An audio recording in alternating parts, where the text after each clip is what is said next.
Hello friends, welcome to my channel. This side Yogesh from power of trading. चलिए देखते हैं market आज कैसे ओपन हुआ, कैसे उसने मूवमेंट दी और मार्केट कल कैसे ऊपर हो सकता है, कैसे मूवमेंट दे सकता है। तो स्टार्ट करेंगे हम 3 मिनट के चार्ट से। मार्केट ने आज स्टार्टिंग में गैप अप ओपन हुआ। गैप अप ओपन होने के बाद भी ये ऊपर की तरफ जा रहा था।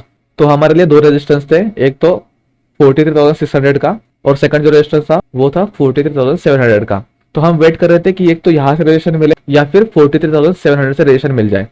तो इसने क्या किया, बरोबर हमारे लेवल पर ही क्या किया, इसने इवनिंग स्टार पैटर्न बनाया। तो जैसे ही इवनिंग स्टार पैटर्न इसने बनाया तो हमने क्या किया, इसी के लो पर हमने एंट्री की और इसके हाई पर हमने स्टॉप लॉस रखा। तो जैसा कि आप देख सकते हो फ्रेंड्स, मार्केट ने अच्छी खासी रैली इसमें दे दी है। उसके बाद फिर हमारा सेकंड लेवल जो था वो क्या था कि 43,450 के अगर नीचे ब्रेक करता है तो हम रिट्रेसमेंट का वेट करेंगे और रिट्रेसमेंट के बाद ही हम डाउन साइड में आएंगे।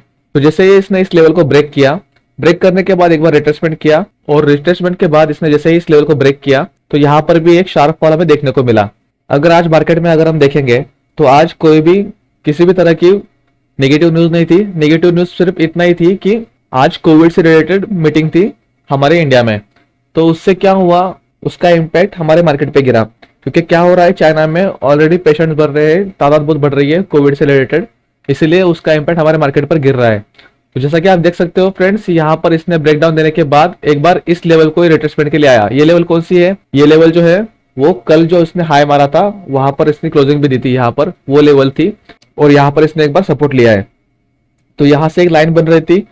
तो जैसे ही यहाँ पर एक इसने रिजेक्शन दिया तो यहाँ पर एक ट्रेड हमारा एक्टिव हो सकता था। तो यहाँ पर ट्विजर टॉप पैटर्न बनाया है और यहाँ पर रेंज भी है हमारे लिए, एक रेजिस्टेंस लेवल। तो ब्रेकआउट के बाद रिट्रेसमेंट के लेवल भी है हमारे लिए। तो यहाँ से एक अच्छा खासा फॉल हमें मिल गया है। उसके बाद का फिर मार्केट एक जबरदस्त रैली दी मार्केट ने आज। जब भी मार्केट ऊपर चढ़ता है तो एकदम स्लो एंड स्टडी चढ़ता है, पर नीचे अगर गिरता है तो मार्केट आप देख सकते हो यहाँ पर आज क्या था हमारे लिए, जो स्ट्रॉन्ग सपोर्ट जो था वो अगर हम 15 मिनट चार्ट्स में अगर हम देखेंगे, 15 मिनट चार्ट्स में अगर हम देखेंगे मार्केट को, तो यहाँ पर हमारा स्ट्रॉन्ग जो सपोर्ट था वो 43,000 का सपोर्ट था।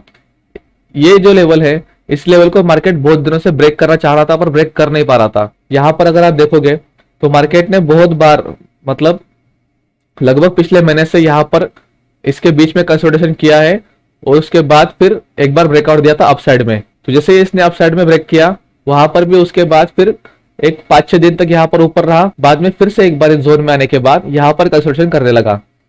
तो जैसा कि आपने कल डिस्कस किया था कि मार्केट के लिए सबसे जरूरी लेवल जो थी वो डाउन साइड की तरफ 43,000 की लेवल है और हाई की तरफ 43,600 की लेवल है। ये हमने कल के वीडियो में ही डिस्कस कर लिया था। तो यहाँ पर क्या हुआ, 15 मिनट चार्ट्स में अगर हम देखेंगे तो यहाँ पर भी इसने एक बार ट्राई किया है 43,000 पे सपोर्ट लेने का, पर उसके नेक्स्ट जो कैंडल है वो बेरिश कैंडल बनी और ये दो पैटर्न को मिला के हो गया बेरिश एंगल्फिंग पैटर्न। उसके बाद फिर जैसे ये इनसाइड कैंडल बनी तो यहाँ पर एक एंट्री बन सकती थी और जैसा कि आप देख सकते हो फ्रेंड्स, मार्केट एक ही कैंडल के अंदर 600 पॉइंट की इसने रैली दे दी है। तो ये एक बेस्ट मूव थी, क्योंकि यहाँ पर क्या हुआ था, इसके कंडीशन अगर हम जानेंगे, एक तो मार्केट में राउंड लेवल चालू थी 43,000 की। जब ये कैंडल बन रही थी तो यहाँ पर बायर्स ऐड हो रहे थे। उसके बाद फिर क्या हुआ, मार्केट ने बेरिश कैंडल बनाए, पर लोगों को अभी भी लग रहा था कि मार्केट अब जा सकता है, इसलिए लोग वेट कर रहे थे बाइंग के पोजीशन में। और मार्केट ने जैसे ही इस लेवल को ब्रेक किया तो वो सबके स्टॉप लॉस लेते चला गया। यहाँ पर पुट राइटर बैठे रहेंगे, इसके लिए उनके भी स्टॉप लॉस यहाँ पर कहीं ना कहीं रहेंगे 42,900 या फिर 42,850 के पास में उनके स्टॉप लॉस रहेंगे। तो उनके भी स्टॉप लॉस हिट हुए और जो न्यू बायर्स रहेंगे, कैंडलस्टिक पे काम करने वाले या फिर सपोर्ट रेजिस्टेंस पे काम करने वाले, उनकी एंट्री भी यहाँ पर हो गई रहेगी पी के पोजीशन में। तो चलिए फ्रेंड देखते हैं मार्केट कल कैसे ओपन हो सकता है, कैसे मूवमेंट दे सकता है। तो स्टार्ट करेंगे फ्रेंड्स हम डेली चार्ट से। डेली चार्ट में अगर हम देखेंगे तो इसने ये दोजी कैंडल के बाद एक कैंडल बनाई थी बेरिश, हमने कल डिस्कस किया था। उसके बाद फिर शूटिंग स्टार बनाई थी, पर उसके बाद फिर 2 दिन मार्केट इसी रेंज में घूम रहा था। हम कल क्या एक्सपेक्ट कर रहे थे कि मार्केट अगर 43,000 को ब्रेक करता है तो रिट्रेसमेंट के बाद फिर एक बार डाउनसाइड में आ सकते हैं। पर मार्केट ने आज क्या किया, लो पर एक बुलिश कैंडल बनाई 15 मिनट्स में, उसके बाद फिर बेरिश एंगल्फिंग कैंडल बनाई, उसके बाद फिर इनसाइड कैंडल बनाई। ये 2-3 कंफर्मेशन दे दी थी मार्केट ने डाउन साइड की तरफ आने के, तो इसलिए एक जबरदस्त रैली हमें देखने को मिली। अब मार्केट में एक जोन का ब्रेकआउट हो चुका है। अब डेली चार्ट में अगर हम देखेंगे तो हमारे लिए जो फर्स्ट जो सपोर्ट निकल के आ रहा है वो 42,000 का सपोर्ट निकल के आ रहा है और सेकंड जो स्ट्रॉन्ग सपोर्ट है हमारे लिए वो 41,600 का। ये दो बड़े लेवल्स हमें देखने को मिल सकते हैं कुछ दिनों में, अगर मार्केट नीचे आता है तो इस लेवल को ब्रेक करता है। तो 15 मिनट चार्ट्स में अगर हम देखेंगे, कल अगर मार्केट मान लीजिए अगर फ्लैट ओपन होता है तो फ्लैट ओपन होने के बाद हमें वेट करना पड़ेगा। मार्केट ने तो ये चैनल तो ब्रेक कर लिया है पर अभी ये चैनल बनाया है, तो हमें तो हमें इसके अंदर वेट करना पड़ेगा। फ्लैट ओपन होने के बाद मार्केट डाउन साइड जाता है या फिर ऊपर के साइड जाता है। अगर मार्केट ऊपर के साइड निकलता है तो ये जो लेवल है हमारे लिए 43,000 का, तो ये 42,950 से लेकर 43,000 का जो लेवल है उसके बीच में हमें ये मार्केट ट्रैक कर सकता है। तो ये जो जोन है इसके अंदर मार्केट अगर इसको ऊपर ब्रेक करता है 43,000 को, तो रिट्रेसमेंट के बाद हम वापस से एक बार अपसाइड में जा सकते हैं।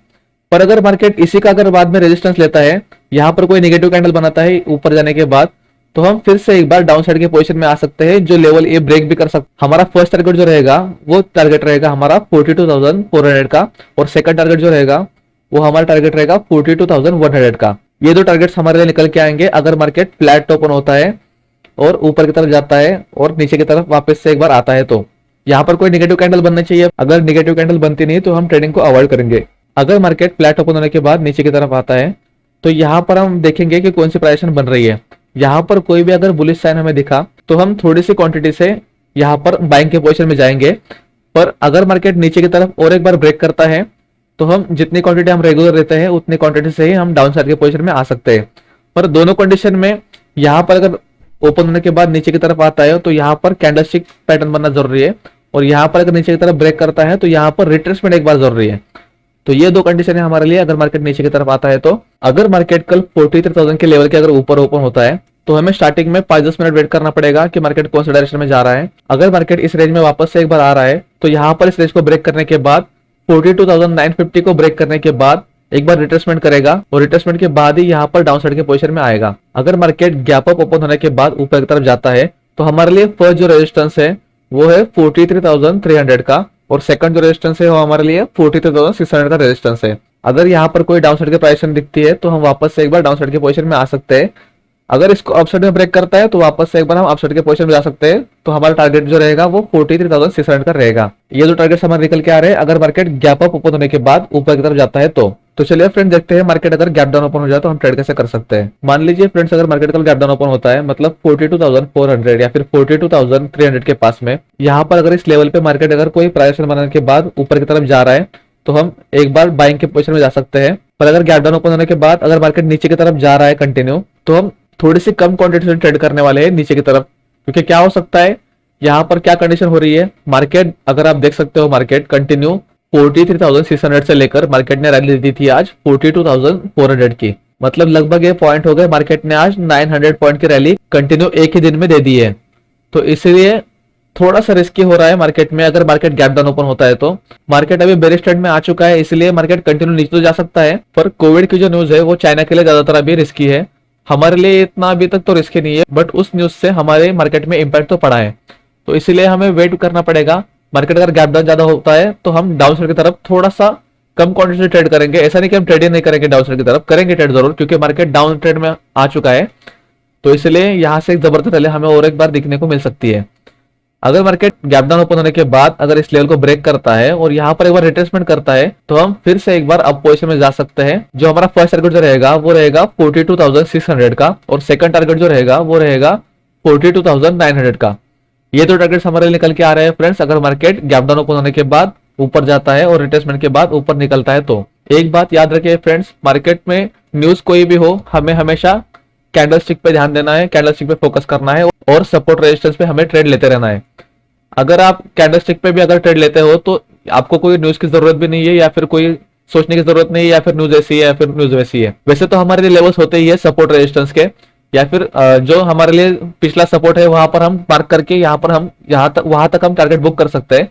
बट अगर ज्यादा निगेटिव न्यूज हो तो यहाँ पर हम आज जैसे रैली दी मार्केट ने वो रैली को हम एंजॉय कर सकते हैं। तो इसलिए थोड़ा सा न्यूज का फर्क गिरता है। वैसे तो आप अगर कैंडलस्टिक भी फॉलो करते हैं तो यहाँ से भी एक बार इनसाइड कैंडल के बाद एक कंटिन्यू एक ही कैंडल में आप लगभग 100-200 पॉइंट कमा सकते थे आराम से। तो इसलिए मैं कहता हूँ कि ज्यादा करके फोकस आप कैंडलस्टिक पे ही करिए। अगर आप कैंडलस्टिक पैटर्न्स पर और सपोर्ट रेजिस्टेंस पर फोकस करते हैं तो आपको कोई जरूरत ही नहीं है बाकी के न्यूज या फिर कोई इंडिकेटर देखने की। तो चलिए फ्रेंड्स, ये थी हमारे आज का एनालिसिस। अगर आपको वीडियो अच्छा लगा हो तो वीडियो को लाइक शेयर और सब्सक्राइब जरूर कीजिएगा। मिलते हैं नेक्स्ट वीडियो में। Thank you.